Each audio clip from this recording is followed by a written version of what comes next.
महर्षि वाल्मीकि जी राम राम नहीं बोल पाए, मरा मरा ही कहते रहे। ये देखिए, उल्टा नाम राम कह ही नहीं पाए, मरा मरा कहते रहे। जपति जग जाना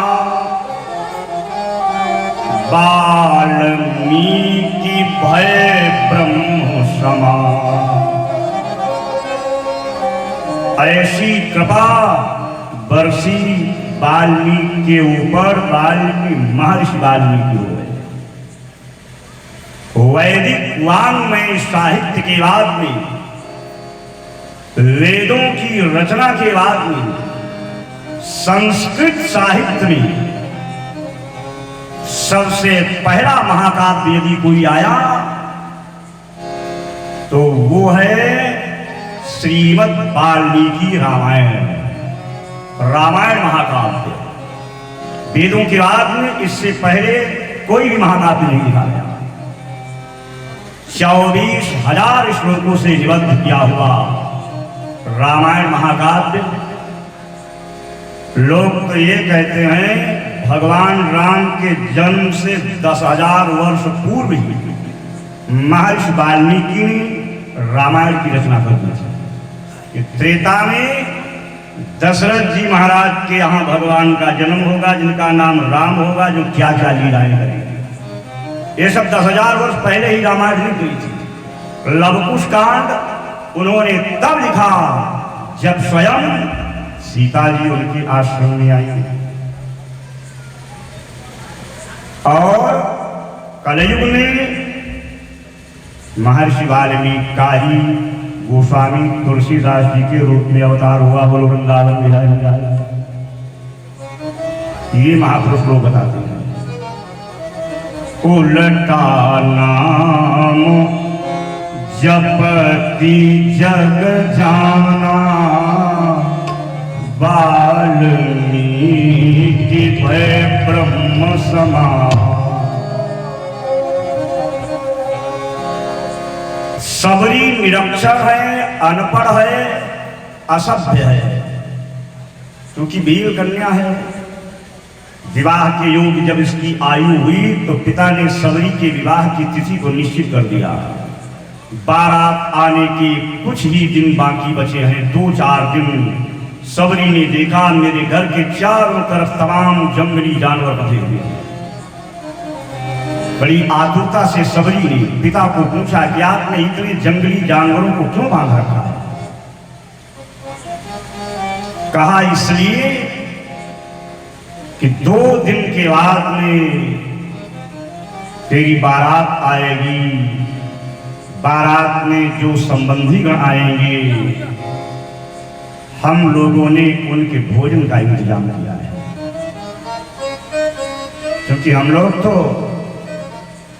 भीड़ है ना, और भीड़ों का भोजन मांस होता है। बारात के बारातीगण आएंगे तो उनको क्या हम खिलाएंगे?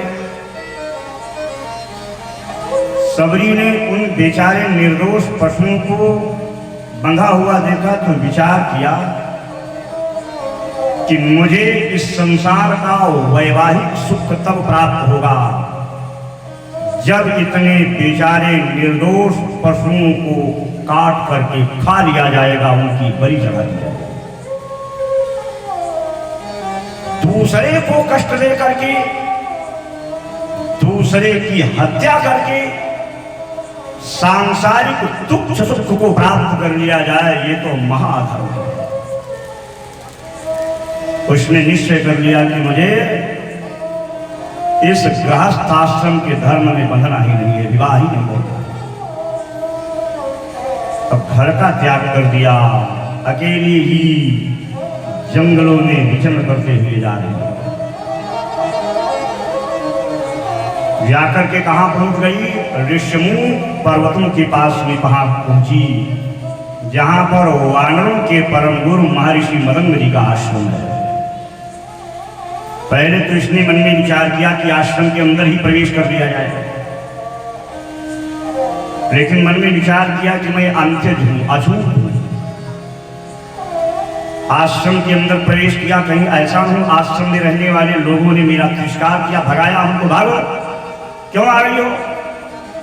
तो मैं क्या करूं? हमको आश्रम में जाने की क्या आवश्यकता है? मुझे तो सेवा करनी है। और सेवक तीन प्रकार का होता है, समझिए। उत्तम, मध्यम और अधम। उत्तम सेवक कौन है? बिना ही बताए अपनी शक्ति और सामर्थ्य के अनुसार जो तत्काल ही सेवा में संलग्न हो जाए, वो उत्तम सेवक है। उसको कुछ कहना नहीं पड़ता, जितनी उसमें सामर्थ्य है, जितनी ताकत है, अपना काम कर देगा। मध्यम करने की ताकत है, सामर्थ्य है, लेकिन जब तक कहोगे नहीं तब तक नहीं करेगा। बोलो अल्लाह मुझारी, बिना कहे अपने मन से नहीं करेगा। और अधम सब कुछ है, कहोगे भी, 3-4 बार कहोगे तब बहाना बनाएगा। बोलो अल्लाह मुझारी। आपने कहा जाओ चौराहे से सेब ले आओ 1 किलो, तो तत्काल ही ये बताएगा कि सारी दुकानें बंद हो चुकी है, वहां कुछ नहीं मिलेगा। तब तुम कहोगे कि अरे जाओ, वहां खुली होगी। पैसा लेगा और जाएगा, 500 मीटर की यात्रा करेगा, वापस आ जाएगा। कह रहे थे हम नहीं मिलेगा, नहीं माने, देखो लौट आए।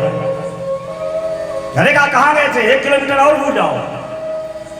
बड़ी मुश्किल से किसी प्रकार से जब आप नहीं मानेंगे, पीछे ही पड़ जाएंगे, जब वो समझ जाएगा करना ही पड़ेगा, तब वह सेवा का कार्य संपादित करेगा। जबरदस्ती वाले तो अधम सेवक जो होते हैं, उनकी सेवा का कोई फल नहीं होता है, कोई फल नहीं। यह उत्तम सेविका है। इसने निश्चय कर लिया कि मुझे क्या सेवा करनी है। मन में विचार किया कि आश्रम में तो हवन होता है, यज्ञ होता है, मैं यज्ञ के निमित्त प्रतिदिन सुंदर सुंदर समिधाओं का चयन करूंगी, उनको तोड़ूंगी, लकड़ियों को तोड़ करके आश्रम में डालूंगी। मेरे द्वारा तोड़ी हुई लकड़ियों से हवन का कार्यक्रम होगा, मेरी सेवा इसमें लग जाएगी। कुछ नहीं करती है, नित्य प्रति सुबह उठना, ब्रह्म मुहूर्त में स्नान करना और सुंदर हवनीय समिधाओं का चयन करना, उनका गट्ठर बनाकर के चुपचाप आश्रम में फेंक देना। आश्रम के लोगों को लकड़ियों का बना बनाया गट्ठर प्राप्त हो जाता था, सुंदर हवन होता था, यज्ञ होता था। किसी ने कुछ जानकारी करने की आवश्यकता नहीं समझी कि भाई लकड़ियां कहां से आ रही हैं।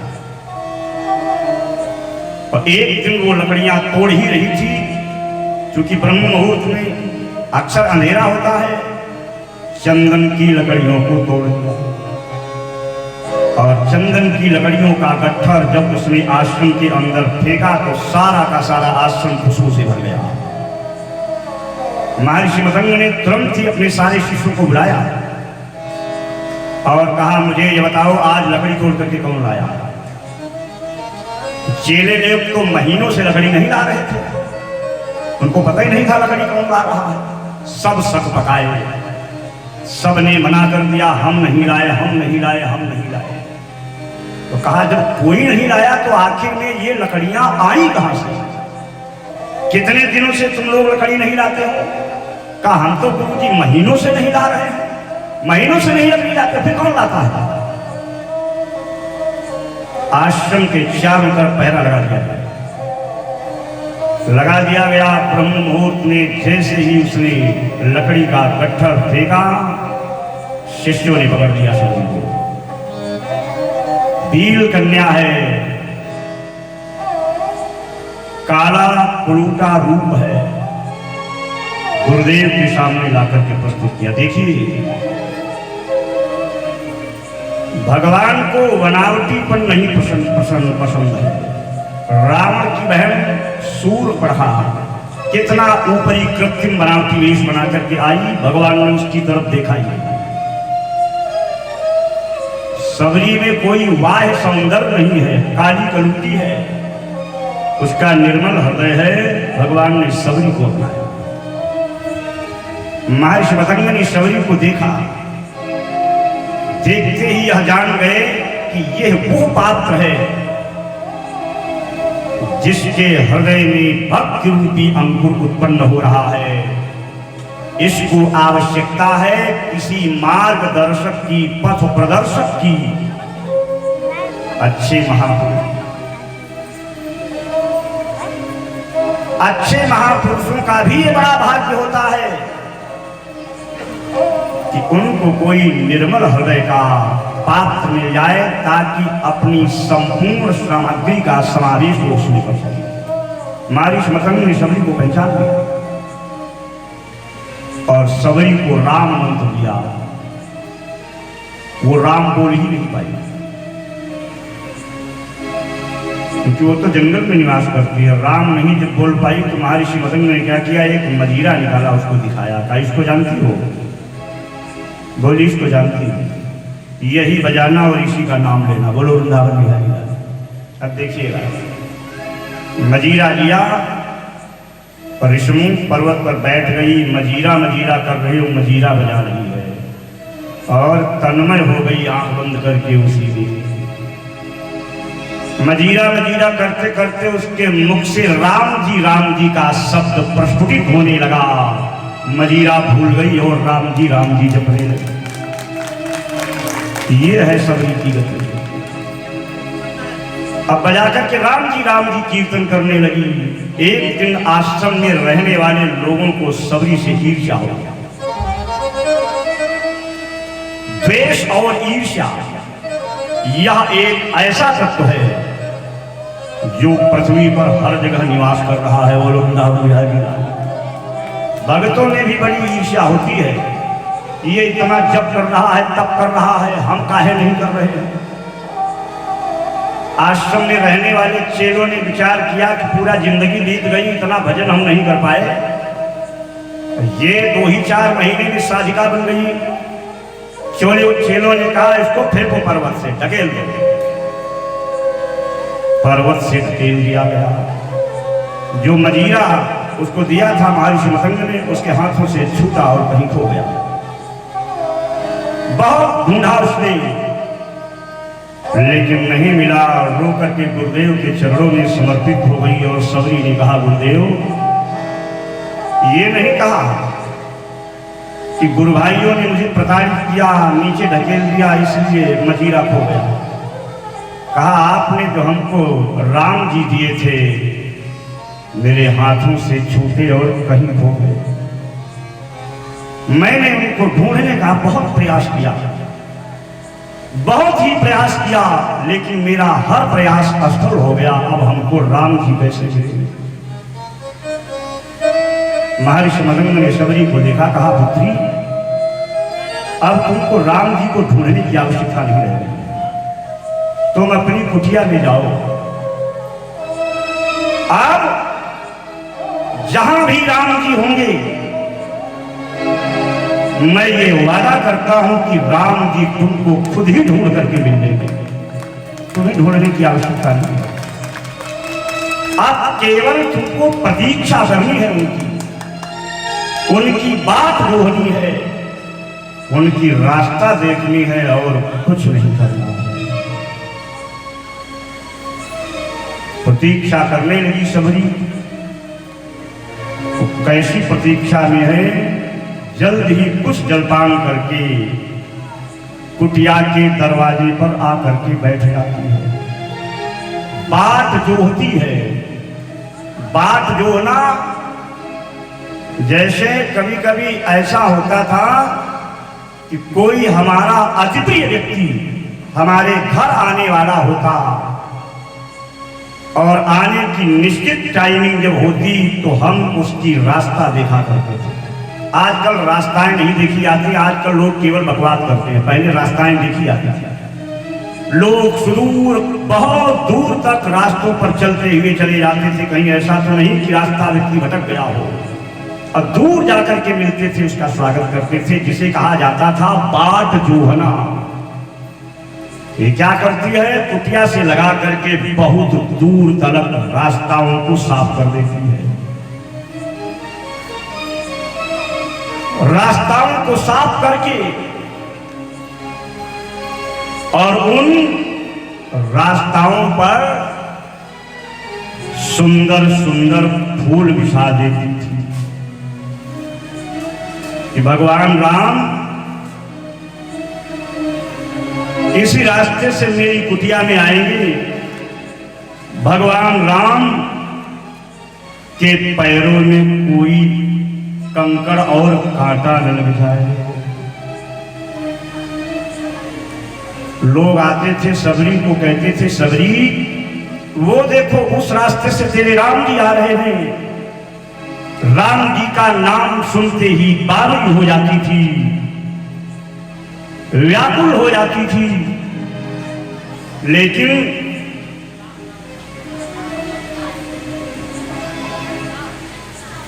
कहीं भी राम जी नहीं मिलते थे, न आते थे।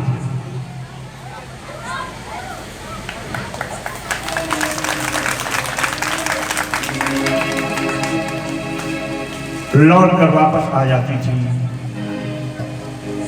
फिर दूसरे दिन रास्तों को साफ करती थी। सबरी समारे रास्ता आएंगे राम जी, सबरी समारे रास्ता आएंगे राम जी। मेरा भी धन्य जीवन, मेरा भी धन्य जीवन बनाएंगे राम जी, सबरी समारे रास्ता आएंगे राम जी, सबरी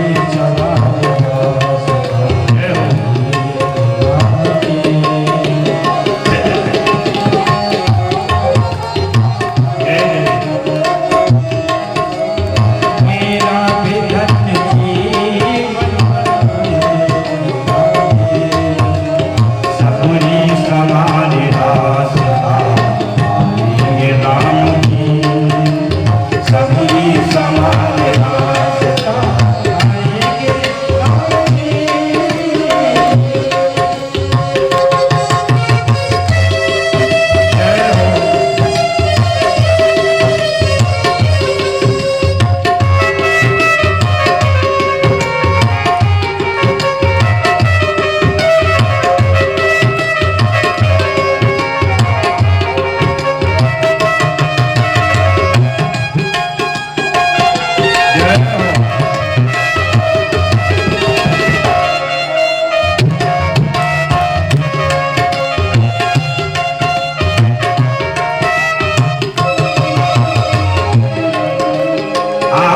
से रोज अपने राम गुहारती, आंखों से रोज अपने राहे गुहारती, आंखों से राहे गुहारती, आंखों से रोज अपने राहे गुहारती, हाथों से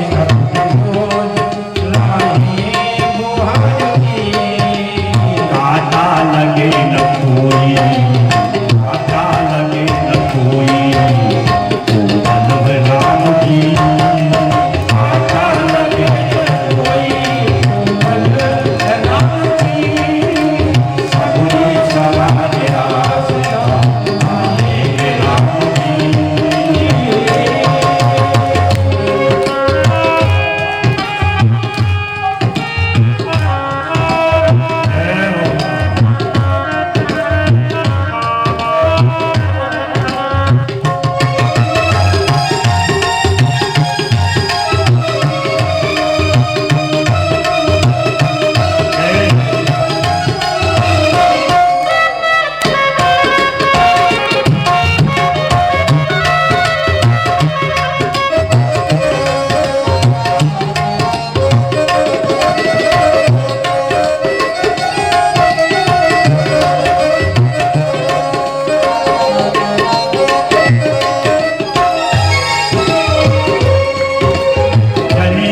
वीर बाबू से चुन चुन के ला रही, कलिया में वीर बाबू से चुन चुन के ला रही,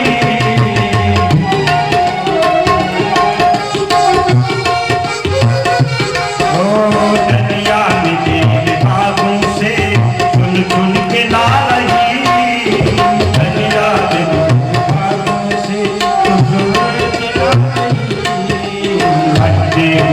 चाहे मीठे, खट्टे चाहे मीठे, आए राम जी।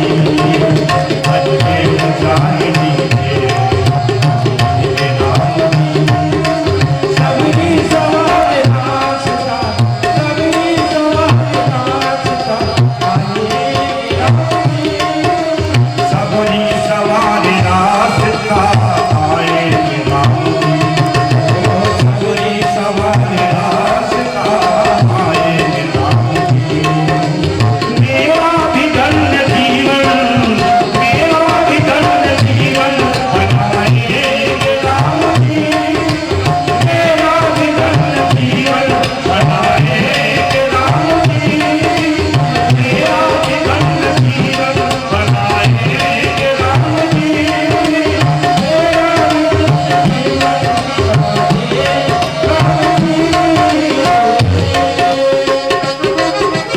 राहु को रोक उभारती है, भगवान नहीं आ रहे। बड़ी प्रतीक्षा सबरी को करनी पड़ी। पूरा बचपन बीत गया, जवानी बीत गई, धीरे धीरे बुढ़ापा आने लगा। साधना और भक्ति में बड़े धैर्य की आवश्यकता होती है, जल्दी काम होने वाला नहीं है। और इसमें सब कुछ त्यागना पड़ता है। कामी क्रोधी लालची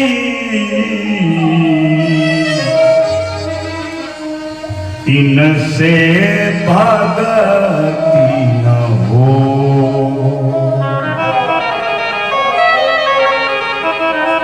ये तीनों भक्ति नहीं कर सकते हैं। बोलो राम बिहारी लाल की। इससे परे जो होता है वो कर सकते हैं। ये बड़ा कठिन रास्ता है। इसमें मरना पड़ता है, मिटना पड़ता है, गंवाना पड़ता है अपने आप को। सामाजिक अपमान, तिरस्कार, ये सब सहन करना पड़ता है। ऐसे मिलने वाली नहीं है। सब कुछ सहन कर रही है, लेकिन उसने अपना धैर्य नहीं छोड़ा।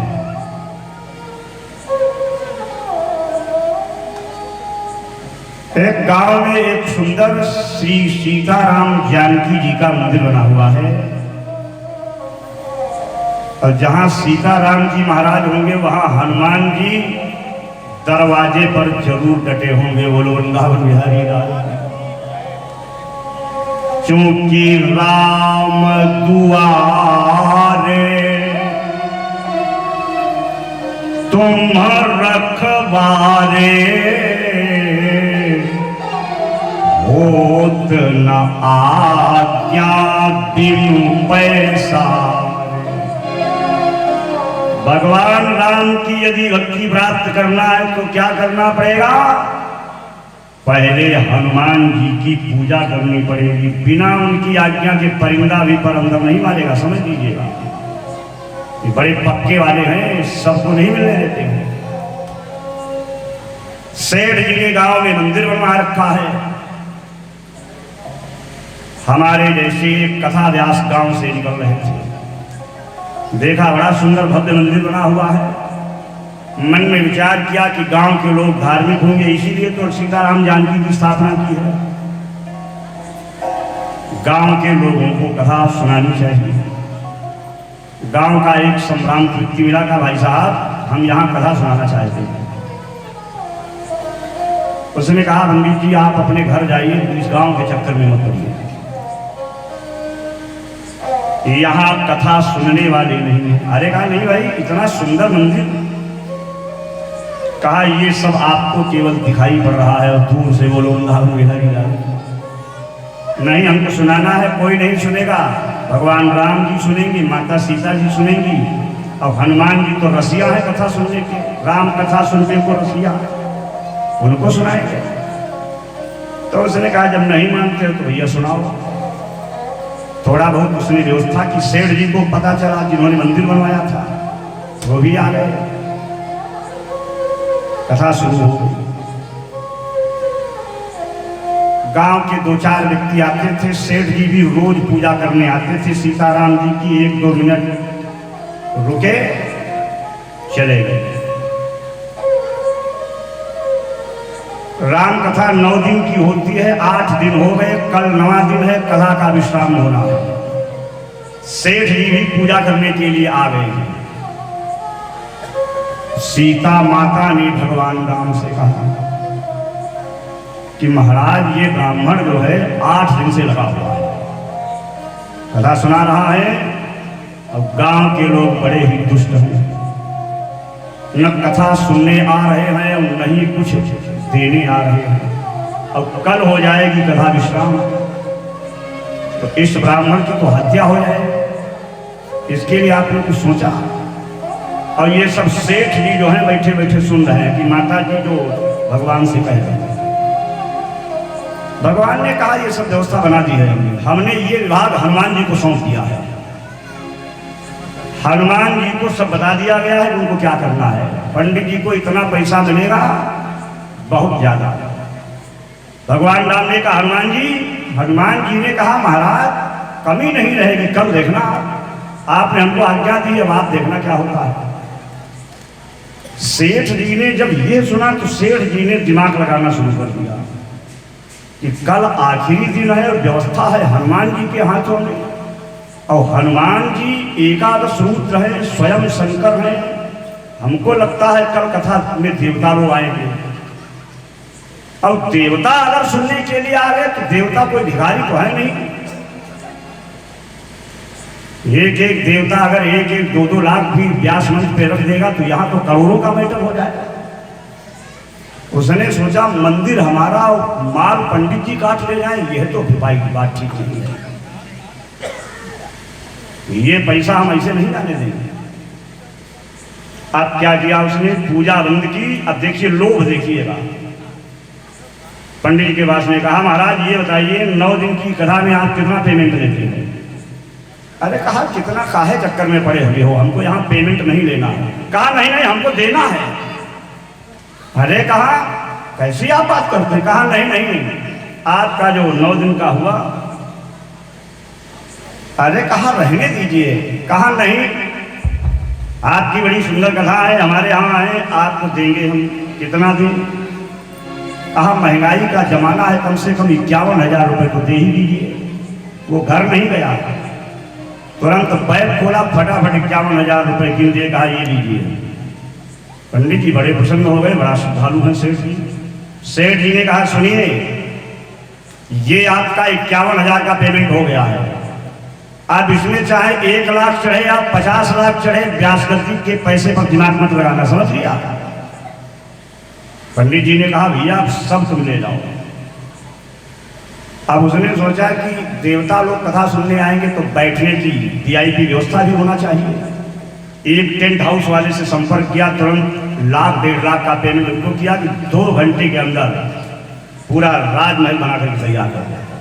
ट्रकों से सामान आ गया, फटाफट व्यवस्था हो गई, सब धाम बन गया। समय हो गया कथा का, शुरू करो महाराज। शुरू हो गई कथा। सुनने वाले वही पुराने लोग, बोलो वृंदावन बिहारी लाल। कोई न आ रहा है न जा रहा है। रोड के किनारे से मोटरसाइकिल भी निकल रही है। सेठ जी को मोटरसाइकिल की आवाज ऐसा लगता रहा है कि कोई विमान आ गया है, कोई देवता आ गया है, बोलो वृंदावन बिहारी आ गया। चौंक जाते हैं, देखते हैं वो मोटरसाइकिल। बड़ी समस्या हो गई। 3 घंटे होने वाले हैं, कथा की आरती होने वाली है, कोई देवता नहीं आया।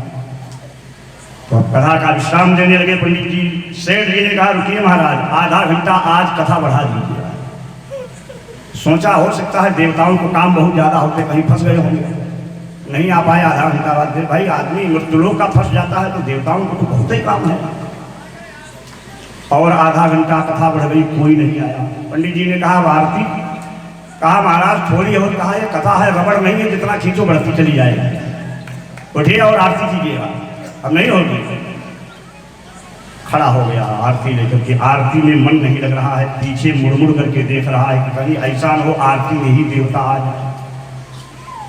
कोई देवता नहीं आया। आरती हो गई और सीधे घर गया, क्योंकि 2 लाख की चपेट में आ चुका था आदमी। बोलो वृंदावन बिहारी लाल। उसका दिमाग जो था वो बिल्कुल कोमा में चला गया था कि अब क्या होगा। सेठानी ने कहा आओ भोजन कर लो। कहा भोजन वोजन सब बाद में करेंगे, पहले हम हनुमान जी को देख लेंगे। आरती की थाली रखी और सीधे मंदिर पहुंचा। अब हनुमान जी की जो मूर्ति लगी हुई थी उसकी ऊंचाई थोड़ा ज्यादा थी, 7-8 फुट की, और ये भाई साहब 5 फुट के थे। उछले एकदम से और उछल करके एक तमाचा मारा हनुमान जी के। अब कहा कल केवल झूठी बकवास हो रही थी, देवता आएंगे फलाना है धमाका है, हमको मूर्ख बना दिया, इतने झूठे हो। हाथ चिपक गया मूर्ति में ही हनुमान जी के गाल में और लटके हुए, चिल्लाने लगा महाराज छोड़ दो। कहा नहीं, छोड़ने वाले नहीं हैं, तो छोड़ेंगे भी नहीं, अभी हम उठा उठा करके पटकी लगाएंगे, बोलो वृंदावन बिहारी लाए। कहा तुमको इतना लोभ आ गया, पंडित जी की दक्षिणा कम है, जो भी पैसा हो जेब से निकालो और सब दो जा करके, वरना हम छोड़ेंगे नहीं। अब वो घबराया, घबरा करके कहा महाराज तुमने तो ऐसी कथा सुनाई तो हमको तो जो बिल्कुल बर्बाद कर दिया, बोलो वृंदावन बिहारी लाल। हमारा हाथ चिपका है, आओ कुर्ते की जेब से पैसा निकालो, बोलो वृंदावन बिहारी लाल, तब हम छुटेंगे, नहीं तो नहीं। वैसा ही हुआ। हनुमान जी ने कहा बेटा आप घर चले जाओ। तो कामी क्रोधी लालची इनसे भगति न हो, क्योंकि इनका मन यही लगा रहता है कैसे हो सकती है भक्ति। धैर्य नहीं छोड़ा उसने, रामा रामा रटते रटते बीती रे उमरिया, रामा रामा रटते बीती रे उमरिया। हे रघुनंदन कब आओगे, हे रघुनंदन कब आओगे, बिजली की नगरिया, रामा रामा रटते बीती रे उमरिया।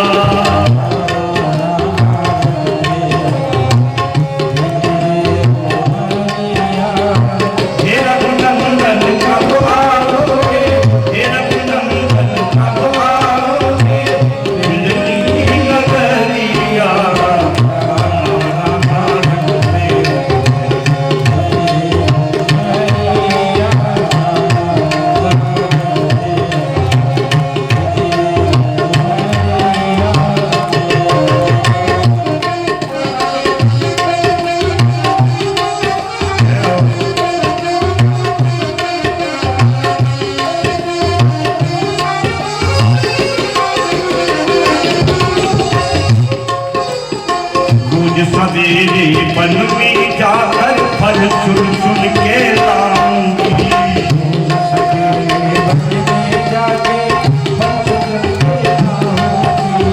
अपने प्रभु के पास में रख के प्रेम से भोग लगाऊंगी, प्रभु के पास में रख के प्रेम से भोग लगाऊंगी।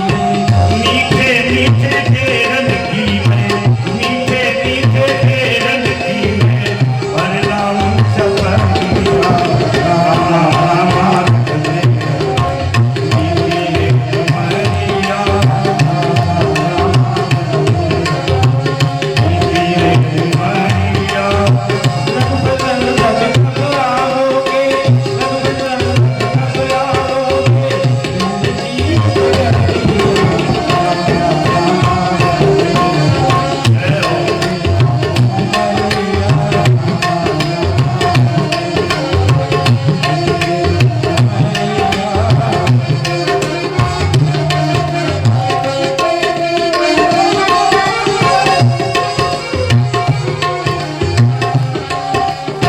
नाथ तेरे दर्शन की प्यासी मैं तो अबला नारी हूँ, नाथ तेरे दर्शन की प्यासी मैं अबला नारी हूँ। दर्शन दिन को मैं ना तड़पे सुन लो बहुत भारी हूँ, दर्शन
सीतान्वेषण तत्परो पथिगतो